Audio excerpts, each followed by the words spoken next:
I have to call out the elephant in the room. I have a sty. Raise your hand if you've ever had a sty. This is only my second time though. So I'm still quite annoyed. If you've had a sty, let me know. We're in this together. I want to talk today about the digestive system unit in Full Body Systems Functional Nutrition Alliance. As I go and I review the content, I'm just always reviewing the content, so I'm staying up to date as a practitioner. But I want to invite you into some of the things that I'm relearning and reviewing and give some free little tidbits of knowledge for you, because why not? So I want to start by today, this video being on 10 things that can support your digestive system in functioning the way it's supposed to. Number 1, exercise. This is not new to anybody, but what might be new is how important it is to strengthen your core when it comes to supporting your digestive system. The muscles around our core, around our small intestine, our stomach, our large intestine, having strong muscles there allows the muscles that are connected to our digestive system to move more efficiently and therefore support digestion. Number 2, don't overeat. If we overeat, then we're putting a lot of stress on our body and it's making it harder for us to digest the food that we're trying to digest. So it's better to eat slower, smaller bites, and really listen to your fullness cues and your satiety cues so that you're not having to exert extra nutrients and extra energy in order to process food that you're trying to gain nutrients and energy from.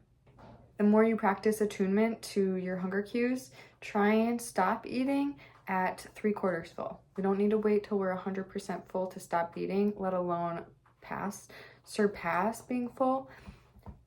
Stopping at 3/4 full is plenty, and you might have heard the 20-minute rule.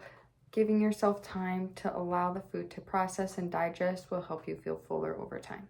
Number 3, take time for gratitude. If you're a believer, then you might have heard that in the Christian circles, it's taught to us through the Lord's Supper that we are to pray before we eat. You might not know that this actually supports our digestion. It not only is a spiritual practice, but it signals the brain to activate the cephalic phase of our digestion process, which is telling our body to activate and start queuing up all the signals that we need to have in place in order to properly process our food so that we are not hijacking the system like, oh, I guess we're time to eat, but we're giving our 5 senses time to step into the practice of eating, whether we're seeing the food, we're smelling the food, we're starting to touch the food, and we're all before we're eating the food. Number 4, remove chemically processed foods from your diet. There's a small chance that if we're overeating, but we're eating nutrient-dense foods, that we might still be getting some nutrients, but when it's chemically processed, there really is no fair trade there. A lot of the time, people, when they are eating fast, they're eating processed foods because it's the quick grab foods. So not only is it putting extra stress on our body in terms of trying to eat faster and sometimes overeating that food, but it's not even food that is nutrient dense, and therefore it's a double whammy. So what can you do instead? Slow down, really enjoy your food, and if possible, whenever possible, eat whole foods. What is a whole food? A whole food is the type of food that you can imagine where it's coming from. So it may be homegrown, or it may be grown at a farmer's market, or sold at a farmer's market, or it may be fermented of some sort. Imagine its roots, and that is probably a whole food. Marshmallows, for instance, it's hard to imagine where that's coming from. Number 5, this is my favorite. This is the one I've personally been focusing on a lot more, is chew your food. So why is it so important to do this basic step? It's important to chew our food because that is the first step in the digestion process. Aside from the cephalic phase of getting our body ready through our brain, this is when our food is in our mouth and we're mechanically processing and we're breaking down the food through the help of our salivary glands, exerting enzymes that are really breaking down the food so that the nutrients can be distributed throughout our body. Our tongue is mashing the food. This is the process of eating the food we just ingested, and chewing with our teeth is one of the easiest ways to help support the digestive process, because the smaller we can make our food and the more the enzymes can attach to the surface area of the food, the easier it's going to be for it to move through the rest of the system. Consider counting to 40 or 50, or even just chewing until the food feels like it's almost gone and it's easier to swallow instead of having to swallow down a bigger chunk of your food. Number 6, eat more fiber. This could probably be applied to everybody on the planet, unless you're strictly on a plant-based diet, but having more fiber supports the health of your colon, which is what excretes the toxins of your body. So there's 2 types of fiber that we want to pay attention to. There's soluble fiber and there's insoluble fiber. And having those combined is important because one of them supports and bulks up your stool and the other one promotes the excretion of it. So if we have too much of just bulking and not enough excreting, then that's where constipation can come in, even though you're eating fiber. And also, if we don't have enough of the bulking, but we're constantly excreting, then that's where diarrhea can come in. And those aren't the only cases in which we can have constipation and diarrhea, but this is one very practical example of something that you can take control of today, is paying attention to what are the types of fibers that you're taking in, and are you getting a balance of both. Number 7. This one came as an interesting one to me. So we need to boost our stomach acid. So by boosting our stomach acid, we are actually, contrary to common belief, decreasing the chances of having heartburn, belching our gas, fatigue, headaches. All those things can be contributed to having low stomach acid.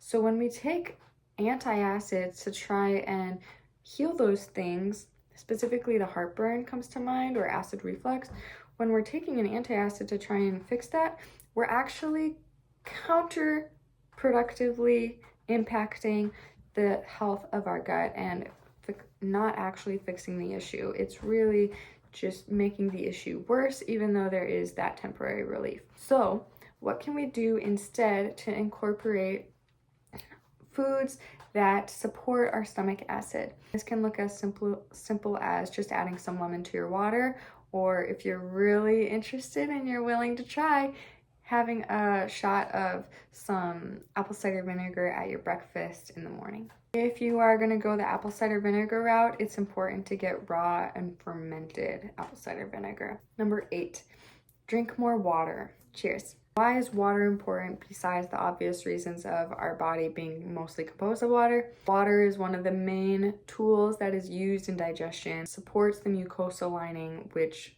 is coating our small intestine, which, if we remember what I mentioned earlier, the small intestine is the area of our body that really focuses and does a lot of absorbing of our foods.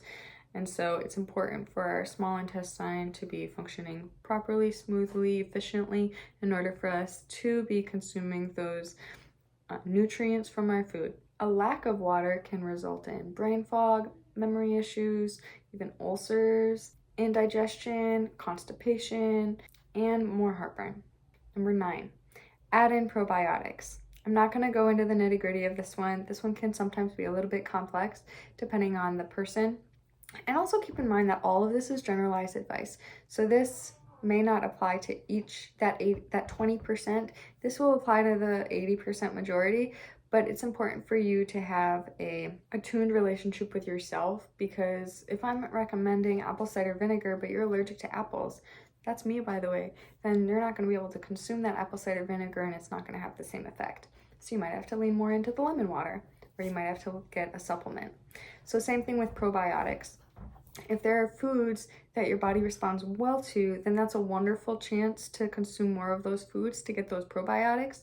But also if your body does not respond well to those foods, then you may be better off getting a supplement. There's also prebiotics and postbiotics, and we can do a whole nother video on the difference between those 3. But for now, let's talk about probiotics. Probiotics can help decrease inflammation in the body. It supports your immune system, and it can help remedy leaky gut, which a lot of people have leaky gut. So probiotics can be really helpful.